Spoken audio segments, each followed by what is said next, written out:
Donc le mascara que je vais tester aujourd'hui, c'est le dernier dans Maybelline.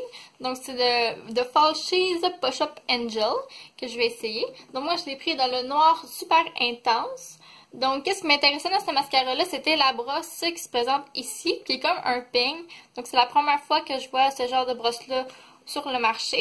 Donc moi je l'ai pris au Jean Coutu à 12,99 $. Puis, qu'est-ce que le mascara dit qu'il va faire? Donc, c'est une brosse à Hailey Push-Up. C'est le recourbé look déployé. Donc, on va voir ça tout de suite. Donc, la brosse se présente comme ça ici. Donc, sur les 4 côtés, il y a seulement un côté qui a des petits poils en plastique. Donc, comme ça ici. Comme un peigne. Donc, moi, ce que j'aimerais vraiment que le mascara fasse, c'est vraiment qu'il aille au plus près de mes cils à la base. Vu que j'ai les cils blonds, quand je mets du mascara noir, des fois, on voit qu'il y a comme un petit espace où mes cils sont blancs, blonds. Et ça me dérange quand même beaucoup. Puis, je me dis que vu que la brosse est très petite, je vais pouvoir vraiment aller les soulever le maximum possible. Donc, on va voir ce que ça donne. Donc, il faut savoir que moi, la plupart du temps, je porte des faux cils.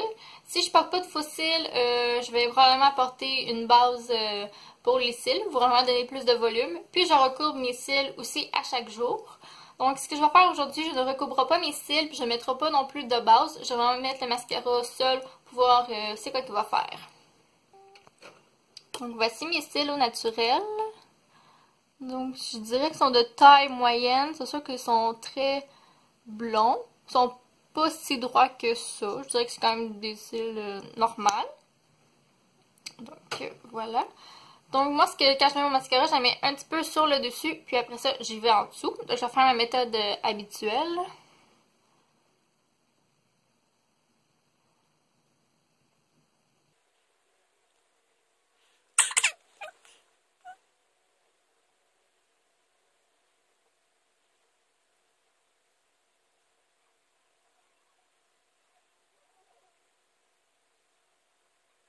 Comparaison de un fait, un pas fait.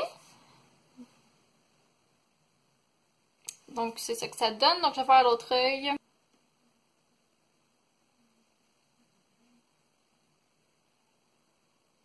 Donc, voici le résultat final après une couche.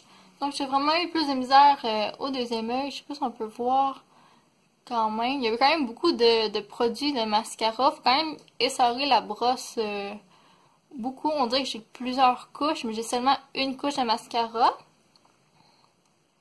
Celui-là ici, il est vraiment plus beau, plus affiné que l'autre côté.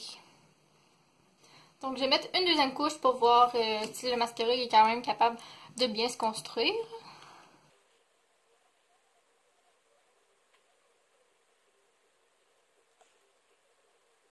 Donc, je le conseille quand même pour les personnes qui aiment vraiment travailler leurs cils, vraiment les appliquer le plus haut ras des cils, les étirer, qui aiment vraiment ça, travailler avec les cils comme moi.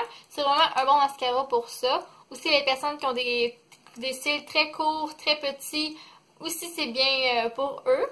Par exemple, pour les personnes qui n'ont pas le goût de zigonner le matin avec leur mascara, ils veulent vraiment flouk c'est mis, puis on s'en va. C'est peut-être pas nécessairement le bon mascara pour eux. C'est quand même un mascara qu'il faut travailler un petit peu dessus avec la brosse. Qu'est-ce que j'aime aussi de ce mascara-là, c'est au niveau des coins internes, des fois qui sont un petit peu plus durs à attraper avec une brosse massive. Celle-là, c'est très facile à attraper. Même chose pour les cils du bas. C'est quand même assez facile de tous les attraper. Donc, je vous le recommande quand même. Donc, j'espère que vous avez apprécié ma petite vidéo première impression. On se voit bientôt. Bye!